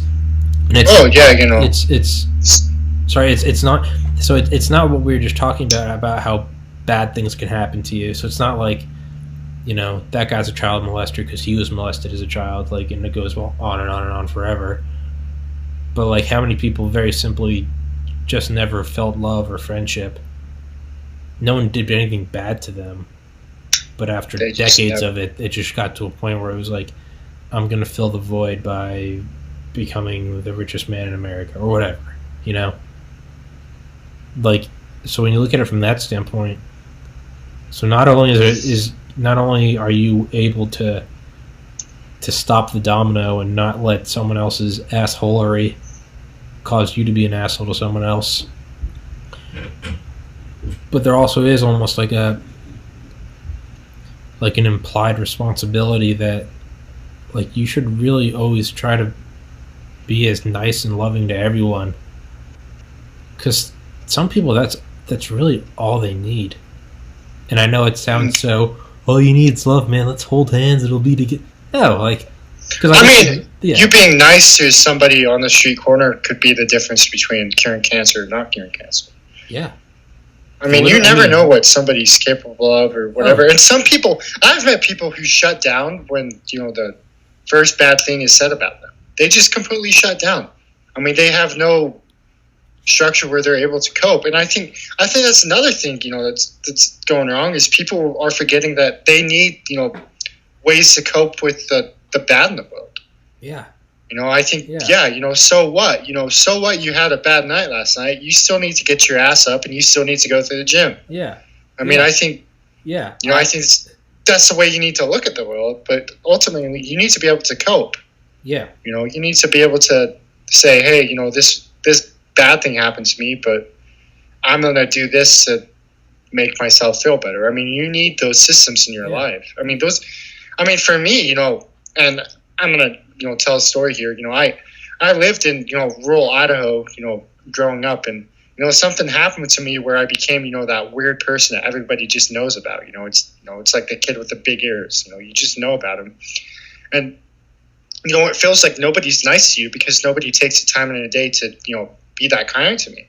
And, I was in high school. I was a shithead. I, was getting myself into trouble. I didn't spend any time reading. I never did any homework assignments. I would just go take tests. I would pass the class because I would do so well on the test. And I didn't understand my savant because I didn't have those coping mechanisms, and I felt like nobody was kind to me. Mm-hmm. And I think, sometimes the first step is you need to be kind to those kind of people, because maybe only then they could, brighten up and learn how to cope with the bad. Mm-hmm. Because I feel like, part of it is realizing that there is good and the bad. You know what I mean? Mm-hmm. And I think, being able to view life in that scope helps people a lot. And it helps them learn how to cope. For me, it became, once I realized that, and, that's the reason why I, moved away from home for college, essentially, was to get away from that, And once I realized that, and I realized my own capabilities, I started doing really well in classes. But I think because of, my previous habits of doing well on tests but never doing homework assignments, I think that just has made me excel in college. Mm-hmm. And, it's a funny thing, but, I think if somebody was nice to me, or if I had that extra kindness and I was able to, essentially put my shoulders back while I'm walking, then I would have probably been at a way better college, Yeah. So, yeah. I mean, you can either make somebody's life better or you can make it living hell, Yeah. There is no in between.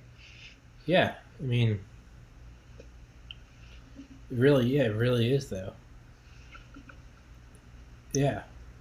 I mean, I always think about it, not to get too serious, but I always think about, so I lost an older sibling to suicide 5.5 years ago. One thing that always blows my mind is, so I'm not going to get into the details, but he drove to a location and committed suicide.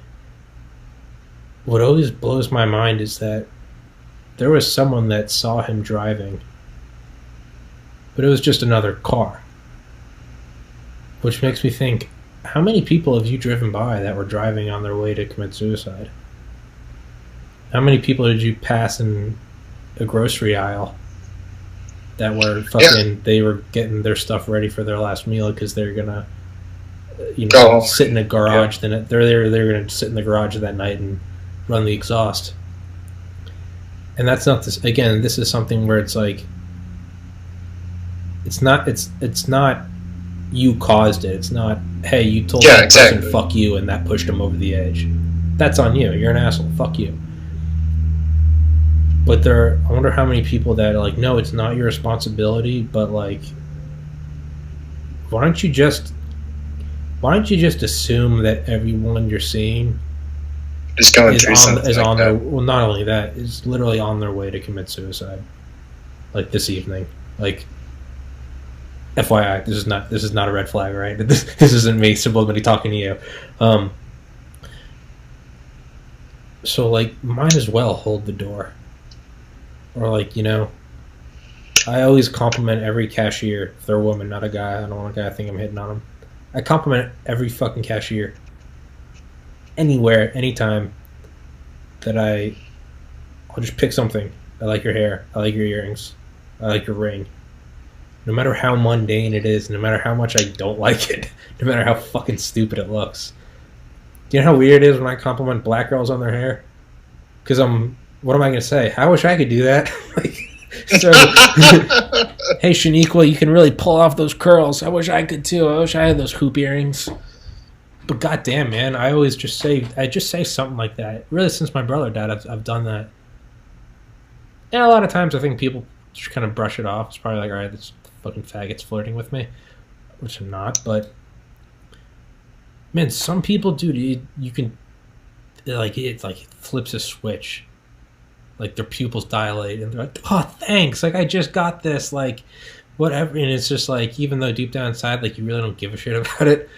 But it's just like something as like simple as that. Like, I mean, saying shit like that when you may not necessarily care, I think it's worth because I think their expression, the fact their happiness. I mean, it lights you up. I mean, yeah, it lights the world. Yeah. And I think we need more of that. And, I think, especially with retail workers, I think their job is hell enough. Yeah. So yeah, man. Why not? Or that's why I always, like, when I'd go to Waffle House, man, that's why granted, whenever I went to Waffle House, I was fucking shit can drunk.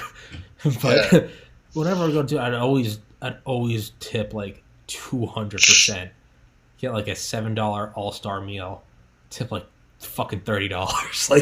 Like, but I was just figuring, like, man, like, their job sucks so much. You're 40 years old and you're serving waffles and hash browns to a bunch of drunk college kids at 3 a.m, who, despite them being drunk at 3 a.m. while you're out here working, they're still off to a better future than you. largely in part just because of when and where they were born. Like, it's and I've got compliments before that I know are not sincere. Like, I know they're like, "Hey man, that shirt looks good on you," and like I'm looking in the mirror and I can see my tits, and I'm like, "No, it doesn't." But like the fact that someone at least said it, it's like that what drove them to say it, that's sincere. Like, that's someone that wanted to make you happy. Like, that part is sincere. Unless you're a psychopath. Well, I also think that you need to treat yourself in that same way. Yeah. And I think that a lot of people forget to treat themselves, in that same kind of light. You need to give no sympathy to yourself. Yeah. That's the story of. You need to learn how to love yourself, essentially, and I think that's a very, very hard, barren thing to see because you know everything that's wrong with you. Yeah.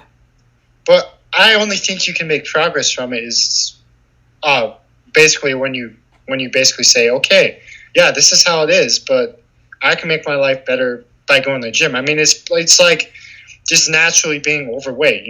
There's people like that. Yeah. But I think by saying, hey, I'm going to go to the gym, I'm going to work on myself. I mean, that's actually one of the goals I've had. I've been dealing with this like cyst in my back that gives me bad sciatica for I don't know how many years now, and in the past 2 years, it became infected, and I want to go to the gym, I want to work on myself. I used to be in powerlifting, this and that, but right now I can't, and so it's like some people have that opportunity, but they just don't know how to accept their suffering, man. I mean, they can make their life so much better if they understood that. Yeah. But I mean, I think it's the same way, But anyways, I mean, back to what we were talking. I had like a mentor at one time, and she was just super cruel and mean to me, man. And I couldn't understand it because I was so naive. I was like, oh, they're you're just an asshole. They're this amazing person who does stuff that I can't even comprehend at the moment. But then I had my PI. He would come out and he would compliment me on the stuff I was doing, even if I had no fucking idea what I was doing. Yeah. And of course he knew that. But I think about him, doing that, day in and day out, because the times that he was nice to me when I was otherwise miserable for my mentor were the times that I remember vividly, and the times that I had a good time while working in that lab. Yeah. And it's just like, well, naturally, because of that, I want to treat people essentially the way that he treated them. He saw that they were having a hard time, and he tried hard to make sure I got the most out of the experience. Yeah. Yeah, I mean... And I think there's some level of responsibility to that. I think that, I think it's a silly expectation to have that everybody should do that. No, but I think if you're aware of it, I think you should do it because it's a good thing to do. I don't think you can expect it from anyone.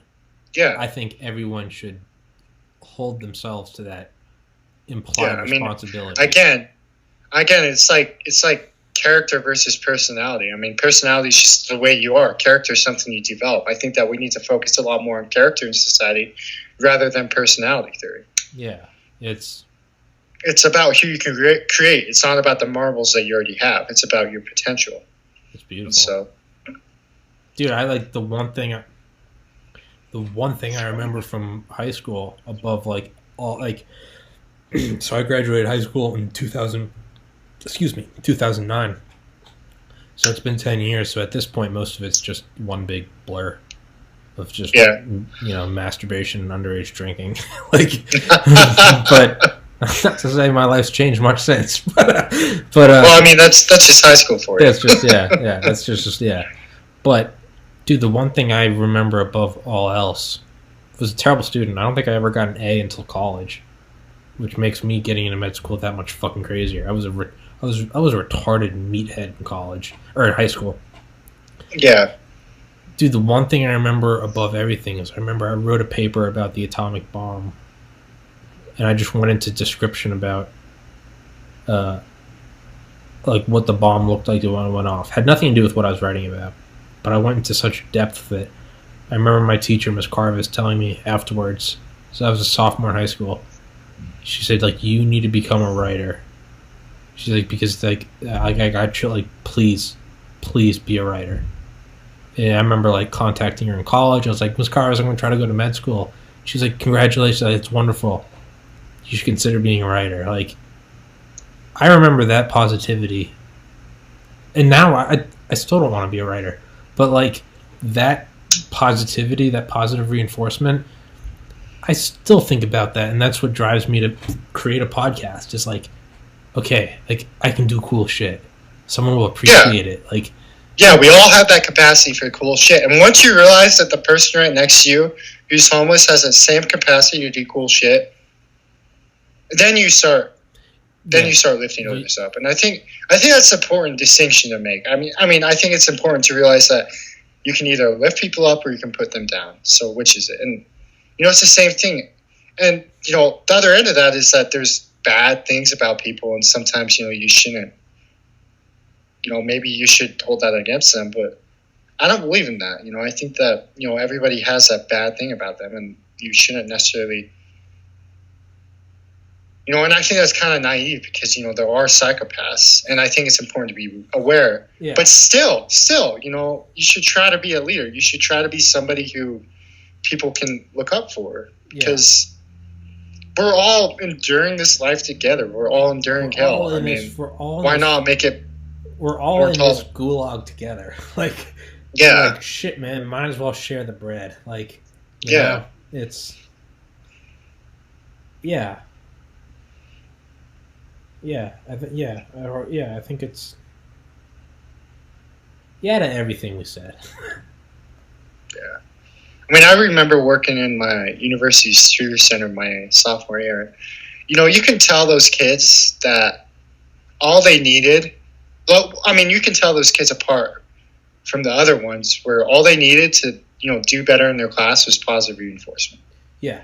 I mean, you can tell all they've received at that point was negative criticism. Yeah. And, I would try very hard to almost make their tutoring tests personal to them, because I realized that they're not going to benefit otherwise, because all they've had been was criticized, up to that point in their life. And so positive reinforcement, saying, hey, this is a good way of thinking about this problem, but it's not necessarily right. Why don't we take this aspect of your thought and let's apply it in this way, and then we'll be right. I mean, when you give people positive reinforcement like that, then I feel like they're able to engage more in the truth. Yeah, and if you need to point out that they're doing something wrong, what I always do, and I do this when helping people study for like OChem or something, I would always begin it with like self-deprecation against myself, even if it wasn't true, kind of like the fake compliment. Even if it wasn't true, like, okay, I'm that asshole, I broke all the curves in OChem, I got a 99 in OChem 2, 98 in OChem 1, I was that douchebag. But when I would fucking help people with it, I would always say, like, dude, trust me, I was in your spot once. I got a fucking F on that test. All right? Instead of saying, hey, you're going to get an F if you do this, that's just, you instantly are going to make someone feel like shit. And but that doesn't mean don't be unrealistic. You're going to discourage them. That doesn't mean bring them into the land of rainbows and unicorns and say, hey, you're going to get an A, because that's going to fuck them over just as bad, because they're still going to get an F. Yeah, it's just as bad. They're going to get an F, but I mean, first break it in with yourself. Be like, I got an F. You're going to get one if you keep doing this. Or I used to do this. I used to fuck around so much. Even when, like, when like an aunt or an uncle or a parent is, they're asking you a basic question with a computer, like Wi-Fi or something, or how to set up the printer, or how to fucking like configure your email. Instead of laughing at them and being like, you seriously don't know how to send an email? Something that we learned in 4th grade. Instead, I'll just completely bullshit it, but I'll be like, oh, dude, like I still fuck this up, and then teach them. Like, it's if you Trojan horse it with like your own shortcomings, accurate or inaccurate, people are much more open to it. Well, not only that, I think that essentially you need to do the same thing for yourself, Yeah. Because, if I do this, of course I'm going to fail this test. But I mean, I think you need to realize it, but I think you don't need to be hard on yourself, is what I'm saying. I think you need to be hard on yourself to an extent, but I don't think you should sit there and say, oh, well, you're just a piece of shit and you're no good anyways. Yeah. And I think that's just as unrealistic as saying, oh, I'm going to get an A on this test anyways. I mean, yeah. Man, I'm going to go have terrible diarrhea in a minute, but... So let's call it. Let's call it on episode 1. All right. Good fucking talk, man. Solid talk. Good talk. Yeah. Solid talk, dude. Yeah. Yeah.